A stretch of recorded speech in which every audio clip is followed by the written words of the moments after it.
Well, welcome. And we are here again for our next In Conversation with Jennie and Mark. So do you want to say hello, Jennie? Hello to everybody. Thank you so much. Well, you're obviously listening. So thank you for listening. Thank you for those who've returned to listen again. And if this is your first time, then welcome. It's really good to have you with us. Please let us know if you have listened. We know some people are actually listening, which is a surprise to us, isn't it, Jennie? It's a bit, yes. We're not just speaking into the void. Some Fancy people listening to us. might actually be listening to this nonsense.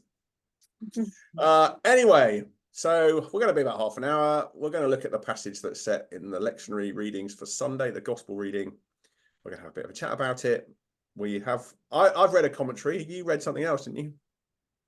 Yes, I've read a bit of Working Preacher and some previous sermons. That's cheating. Anyway, I read a commentary sort of in between dozing this afternoon, or being dozy, probably more to the point. Anyway, so I'm going to share the screen, which is going to have the reading on it, and we're going to read it from there. So if you are watching this on the video, you'll be able to follow it on just for a little bit. So tonight's passage is Mark chapter 9, verses 30 to 37. So Jennie, shall I read those first couple of verses? And then you can read the next 4 verses or whatever in that little section. Okay. Yep, let's do it. So this is Mark 9, reading from verse 30.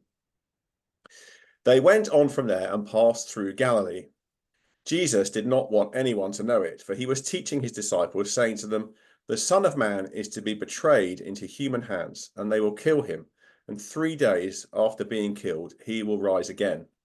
But they did not understand what he was saying, and were afraid to ask him.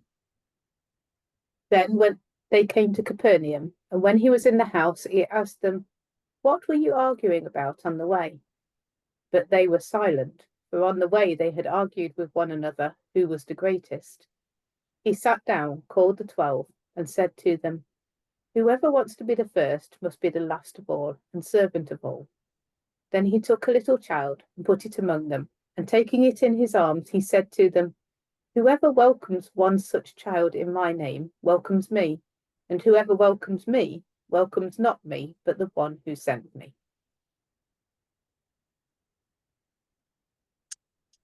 Perhaps a little bit of context might be helpful. So if you were with us last week, or if you went to church last Sunday and they were using the lectionary, you will have known that there was a whole discussion about Jesus and his disciples at Caesarea Philippi, and all sorts of stuff around that. Anyway, obviously the story has now moved on, and we've jumped over a bit. If you're eagle-eyed of you might have noticed that last week we finished at the end of chapter 8, but now we've jumped through. We've for reasons best known to the lectionary compilers, we've missed out 29 verses and are picking it up again at verse 30. I think the answer to that is the bit that we've jumped over is the transfiguration, and that is dealt with at another time.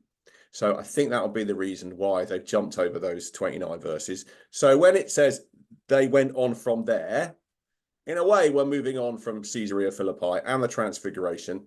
And as we were saying last week, we are moving now towards Jerusalem, although we're traveling back through Galilee, aren't we? Which you've been to as well, haven't you? Because you've been over there quite a few times, Jennie, yeah? Oh, yeah, and it's still heading towards Jerusalem. It's the right direction. Yeah. Yeah, I mean, the commentary that I was reading, in a sense, was saying that, at least in this section, because they are moving south, that they're essentially, this is like going home. So Capernaum was, I think, pretty much home for Jesus, if you sort of read through the Gospels, wasn't it? Is that your understanding, really? Yes, there are lots of little villages all on the edge of Lake Galilee.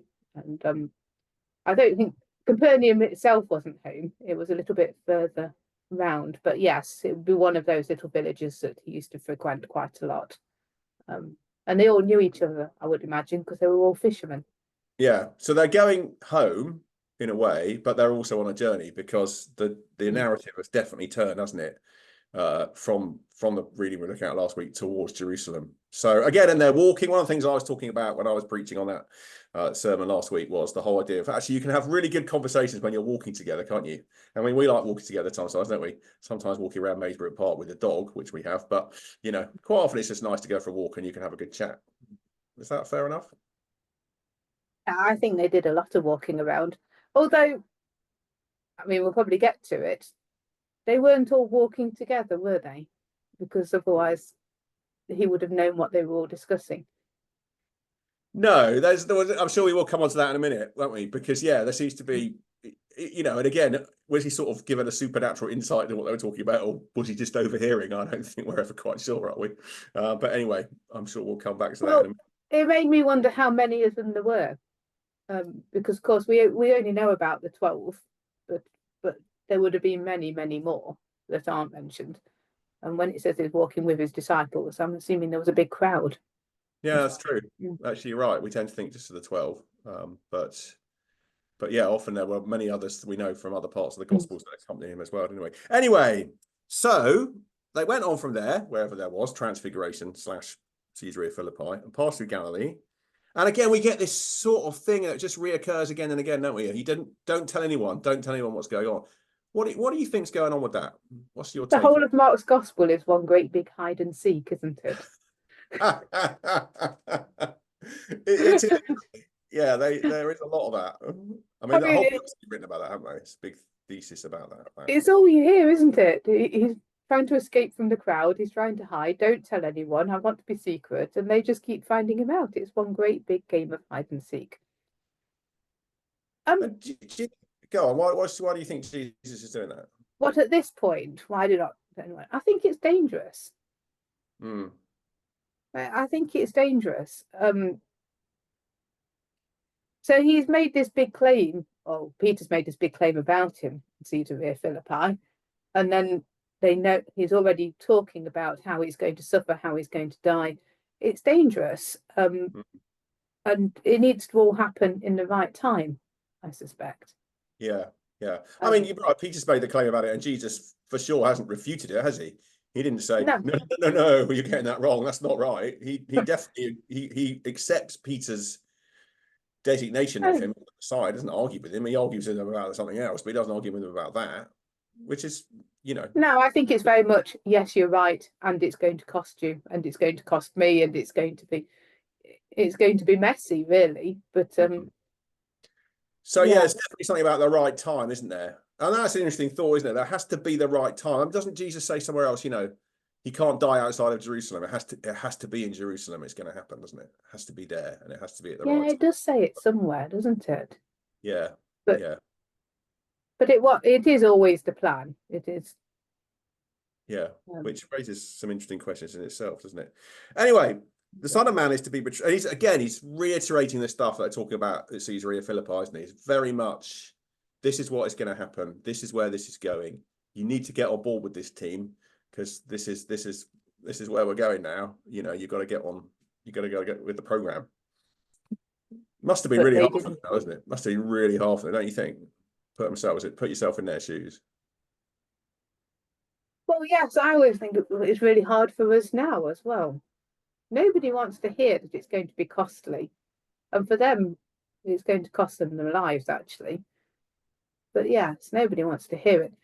I'm just surprised. Am I surprised that they didn't understand it? It couldn't have been more obvious. But I'm guessing it was so outrageous that they can't quite believe it, or don't want to believe it. Well, again, I think we're so used to the story. I was thinking, we're so used to the story, aren't we? We're so ingrained in us, and we know it so well that this is where it's going. Although I don't think we even begin to sometimes still work out what the real implications of that are. But anyway, we know that this is where the story is going to go. And, so we know, of course, we know he's going to go to Jerusalem, he's going to die, and he's going to rise again. Yeah, we know all that. We know how the story ends in that sense. But, they are that benefit, but also they had the benefit of being friends with Jesus here on earth and seeing these miracles and hearing his teaching firsthand. I mean, I realise that we've got the hindsight, but even so, who did they think he was if he wasn't this person? Were there other people doing this stuff? I think there were quite a few people going around. I mean, that's one of the interesting things. I think there were quite a few people going around saying, I'm sorry, I've just got Life of Brian in my head now, which is really unhelpful. But there's a lot of people going around saying I'm the Messiah. So sorry, really unhelpful reference there in my head. But anyway, but there were a lot of people making those sort of messianic claims. Yes, that's my understanding of it. Or at least if they weren't making them themselves, they were being put on them. If they was slightly sort of charismatic leader, then, people were wondering, as we get that sense in the gospel, who is this person? Is he John the Baptist? Who is John the Baptist? One of the prophets? Is it Elijah? There was a huge amount of that sort of expectation around, wasn't there? So they didn't understand what he was saying, and I kind of, this is a bit enigmatic, isn't it? And they were afraid to ask him. They don't want to talk about it. What are they frightened of, do you think? Oh, don't ask me. What do you think they were frightened of? I mean, are they don't you try and lead this conversation and just are they, well, okay, I'll give it a go. Are they frightened of his reaction? Is he going to be cross? Are they frightened because of the implications of what he's saying? Are they frightened because of what it's going to mean to them, or just, they don't want to appear stupid? I mean, there might be all sorts of reasons, aren't there, why they're afraid? Let's. Afraid is quite an interesting translation. I don't know I haven't got any other translations with me, because you wouldn't have thought they were frightened of him. No, you'd kind of hope not, wouldn't you? But I mean, well, you could be with leaders sometimes. You don't always want to ask them things, do you? What sort of reaction am I going to get? Even if you like them and respect them, you can still have excitement. So I don't want to upset them. Although actually, if you go back, of course, Peter has questioned him before. Yes. And he had the whole get behind me, Satan. Yes, well, that's true. That's true. So, I don't really want to go through that experience again. I mean, it's a little bit off-putting, isn't it? Yeah. So. Yeah, I'm just trying to answer your question about the translations. I've got my phone app here, so just the message just has, they didn't know what he was talking about and were afraid to ask him about it. So I think it's the same sort of deal. I mean, I think, yeah, I mean, it's interesting. Peter might be thinking, that stung a bit, and they would probably, they would have seen that, wouldn't they? I mean, I think that was they would have heard that. So I think that. maybe he was maybe that's the answer. I mean, yeah, I don't really want to go there again. I don't really want to, and last time we asked it wasn't that. Yeah, last time we asked it didn't work out so well for us. I mean, I guess, it's not really again, it's a challenging image of Jesus for us, isn't it? It's actually quite a challenging image for us about him. I mean, it reminds me a little bit of Aslan in The Lion, the Witch and the Wardrobe, actually. It's just sort of thought that comes to mind. You know that phrase where they go, he's not a tame lion. Do you know this? It's like, okay, so Lion, the Witch and the Wardrobe, allegory by C.S. Lewis of the Life of Jesus. You've not read it, great book. In fact, I did a school assembly at St Margaret's School this morning, and I asked them what their favourite book was and what books they'd been reading over the summer, and they'd all been reading The Lion, the Witch and the Wardrobe and the stories from the Chronicles of Narnia. It's like, wow, that's amazing, because I'd actually put that on as was going to be my favourite book from when I was a kid, so we talked a bit about that. Anyway, Chronicles of Narnia, Aslan the lion, the kids ask him, or say to somebody else, can't remember exactly who, is he safe? That's the right. Is he safe? Yeah, I do know. Yeah. And they go, he's not safe, but he is good. And yes, it's the beavers, isn't it? It's the beavers, isn't it? Is he safe? Of course, he's not safe. The lion, but he is good. And I even just say that now, I get kind of goosebumps. It's like, oh yeah, something about that, isn't there? And actually, maybe there's some part of this in Jesus' character here. No, he's not safe. He's not safe. He's not safe to be around, is he? But he is good. I think that's something really powerful in that. And I think that's something, I mean, that's similar to what I was preaching last week, but something we often forget, that this is a spiritual battle. It's good over evil. I mean, and that is something that we're drawn to. If you just look at The Lion, Witch and Wardrobe, if you look at Harry Potter or The Lord of the Rings or all those kind of things, those stories that we like the battle of good and evil, and good to win over evil. And yet we often just kind of filter it down when we get to church, and Jesus is very nice and we should be very nice too. And I don't know. Jesus wants me for a sunbeam. That one, yeah, kind of idea. I'll be a sunbeam for him. I'm not old enough to know that. I would sing it to you, but But we do, don't we? And actually, sometimes we shy away from preaching the battle, but actually, out in the secular world, we're drawn to that story, that kind of good over Well, evil. don't forget Lion, the Witch and the Wardrobe, particularly, and Lord of the Rings, which you've mentioned. Not so much Harry Potter, but they are Christian allegories. Lord of the Rings is as well.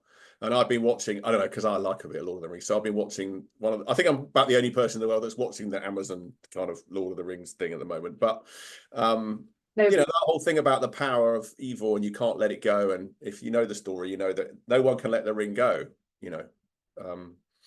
Anyway, that's by the by in some ways. But I think I'm going to preach on that on Sunday. So if you're listening to this and you watch out for that, because I'm going to think about that on Sunday a bit more, I think, from this conversation. Because when I first read that, they didn't understand it and they were too afraid to ask. My initial reaction was a little bit like us just now. What were they afraid of? But actually, yeah, there is something there, which is, coming back to the Aslan thing. He's not safe, but he is good. And what does that mean?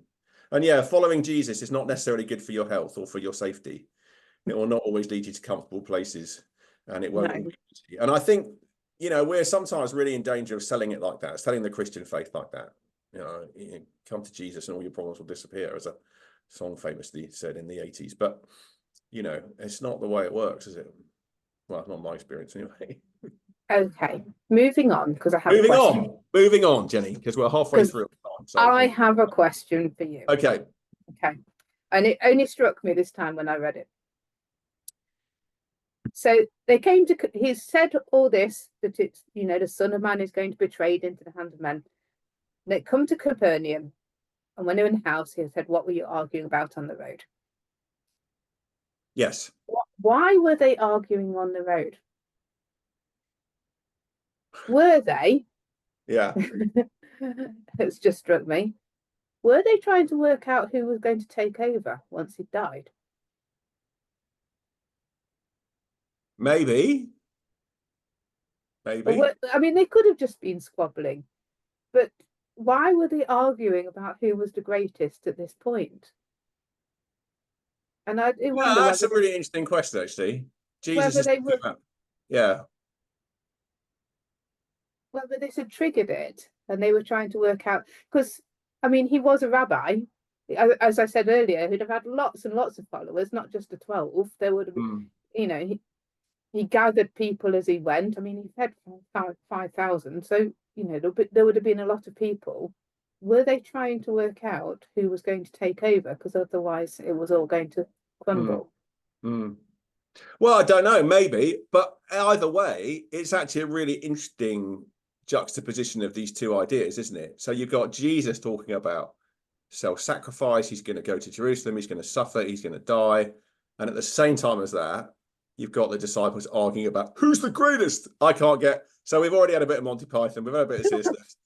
I got Muhammad Ali in my head now, right? I'm the greatest. All that kind of stuff. Are you too young for that as well? Yeah. But yeah, it's a really interesting thought, actually. And I don't know. We don't know. We can only speculate, but it's an interesting piece of speculation, isn't it? Why is their reaction to Jesus talking about suffering his death? I think I've always thought of it and heard it being taught as though they were just squabbling and like they want to know who's better and whatever. But actually, that would give them reason to be arguing about this. And it's a fair thing for them to be thinking about. They've given up their lives to follow him. They don't want it all to just crumble. And I mean, clearly they don't know what's going to happen. So they're just assuming he's going to die. But yeah, so to have some kind of succession planning is actually quite clever. Yeah. So maybe that's right. Maybe they're doing a good bit of they're doing a good bit of strategic thinking, as we're encouraged to do in the church in these days. Let's all strategize it out and, work out who's going to be in charge. And, you're not helping, Mark. You're not helping. But it's interesting, isn't it? Because it is interesting to think about it in those terms, though, because maybe they are trying to strategize. How is this going to go?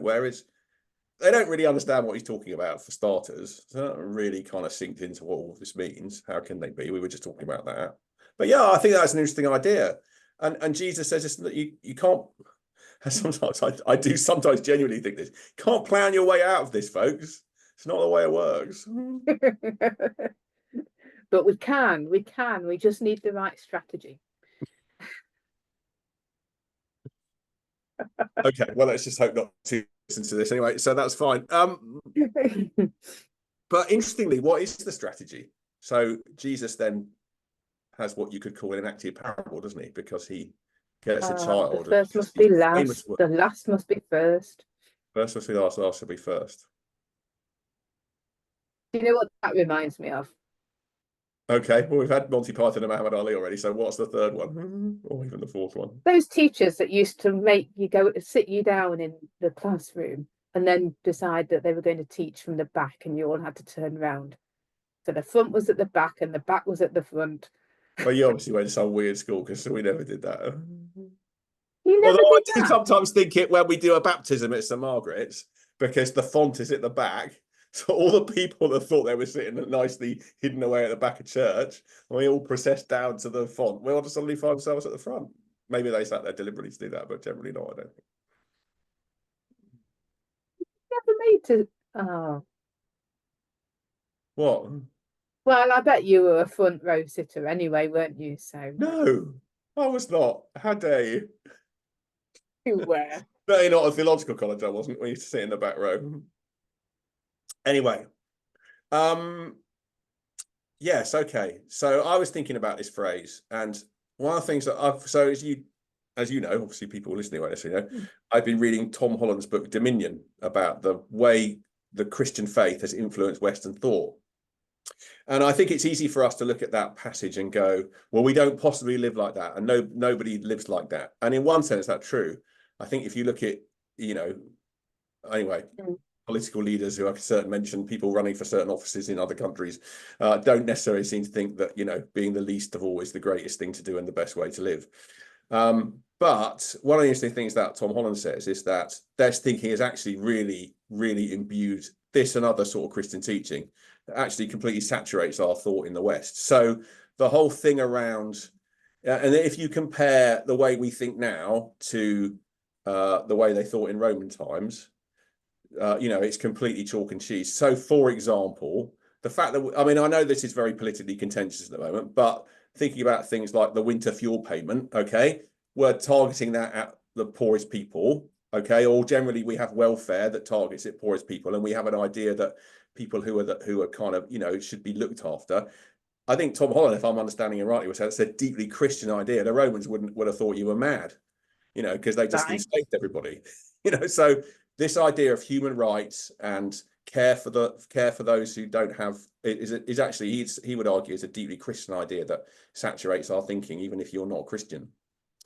But having said that, it always seems to be in tension. I would say, I think it always seems to be in tension with the way the world is, which is still, those who shout the loudest get the furthest. I don't know. That's just my thought about it. What do you make of it? I don't understand how what you said was relevant to this passage. That's not.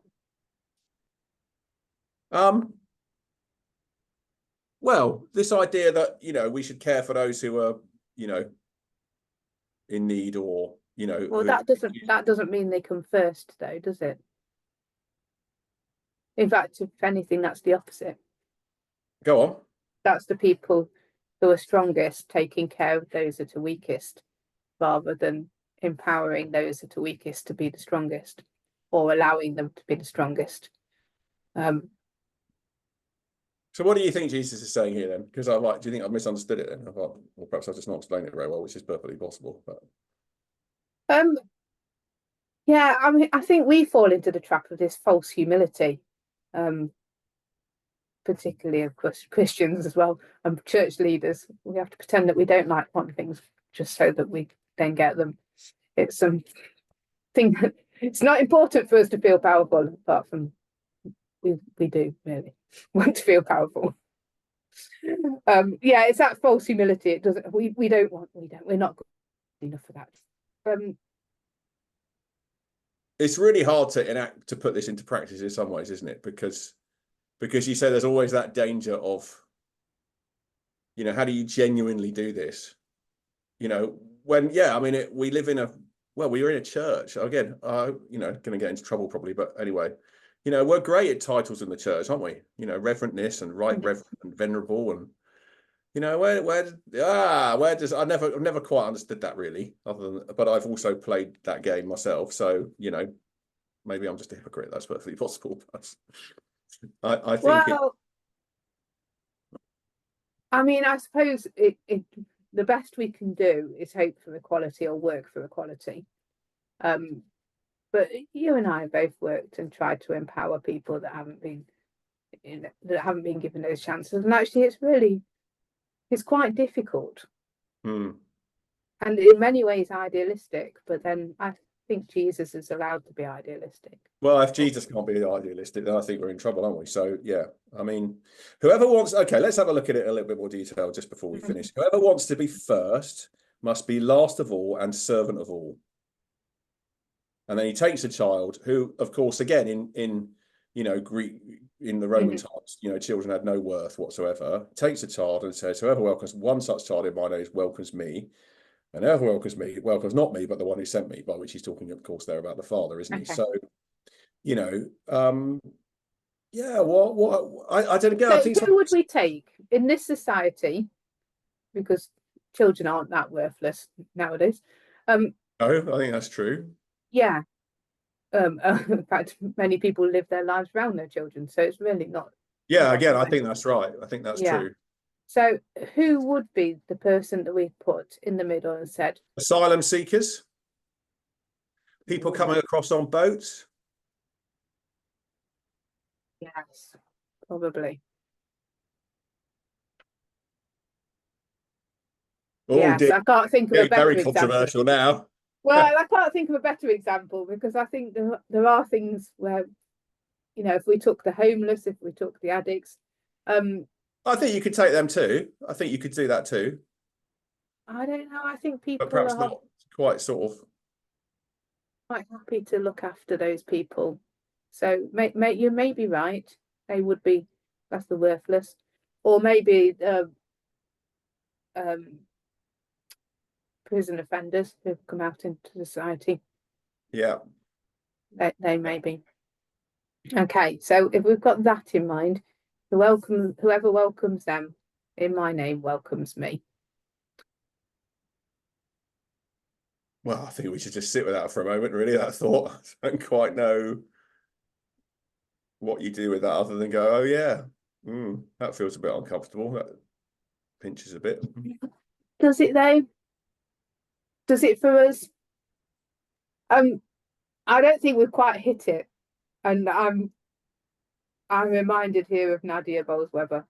Okay. Okay, so for those who are listening and don't know, Nadia Bolz-Weber started a church in America called House of All Saints and Sinners, and it was basically a collection of people that didn't fit into churches for other reasons. So they were the addicts, the alcoholics, people LGBTQI plus, and for various other reasons.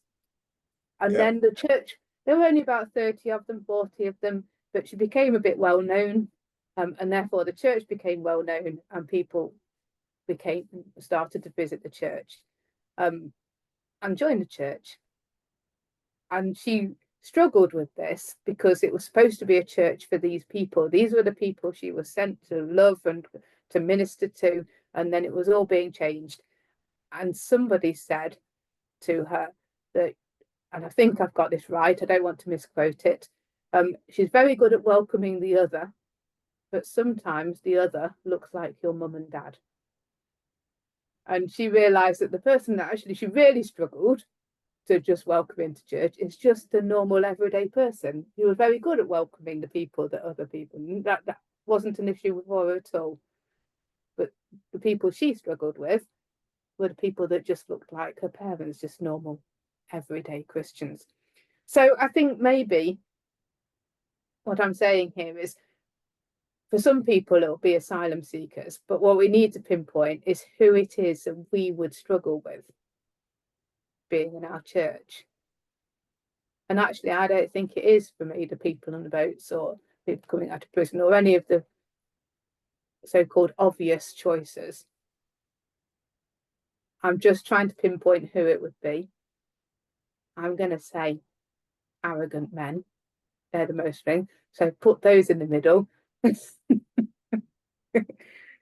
Because you need the one that's going to test you, don't you? The person that's It's a most child testing them in that way here. I mean, not quite sure I can quite go with that in a sense. so. You know, that's somebody who necessarily would think they were great, wouldn't they? They'd be in the argument saying, no, I'm the greatest. You know, Jesus is trying to say this is what true greatness is, isn't he?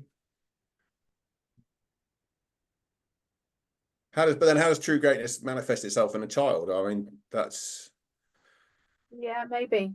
I was just thinking that the child was the person they struggled with, because that would be outrageous. I think the cultural differences are hard for us to get our head around, to be honest with you, because probably need to understand a bit more about. But I mean, I think there's certainly a sense in which children were not valued in that time. I mean, I think that's pretty much as far as my understanding of it goes. I'd need to do some more research on it, really. But yeah, I think it's an interesting question. Is that who would you? You know, maybe we all answer that question differently. I think that's something that's worth reflecting on and pondering on for sure as you respond to this passage. Yeah, I think that's certainly something that's worth thinking about. Anyway, would you believe it? That's half an hour. So our time's up. Okay. Time's Have up. you got some idea what you're going to preach on Sunday? I think there's some really interesting things. I really like the stuff about digging into bit. Just my takeaways will be digging into verse 32. He's, you know, the Aslan stuff. He's not safe, but he's good, and that's an interesting picture of Jesus. And yes, I think some of this stuff around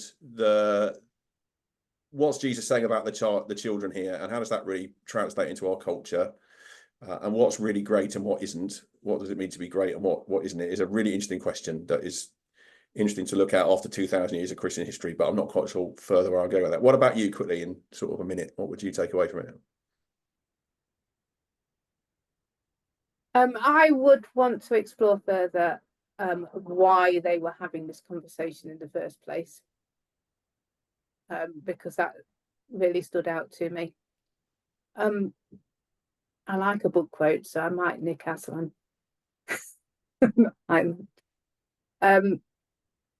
Yes, and I mean, I will need to explore this bit about children a bit more. Maybe a little bit about being childlike rather than childish. Okay. Fantastic. Well, folks, you're going to have to turn up at either HTSK or St. Margaret's on Sunday to hear what happens with that. So thank you so much for listening. Thank you, Jennie. yeah. And we'll be back again to do some more of this, I think. Well, we will. No, we definitely will. We'll be back next week for another one. So take care. Bye-bye. Bye-bye.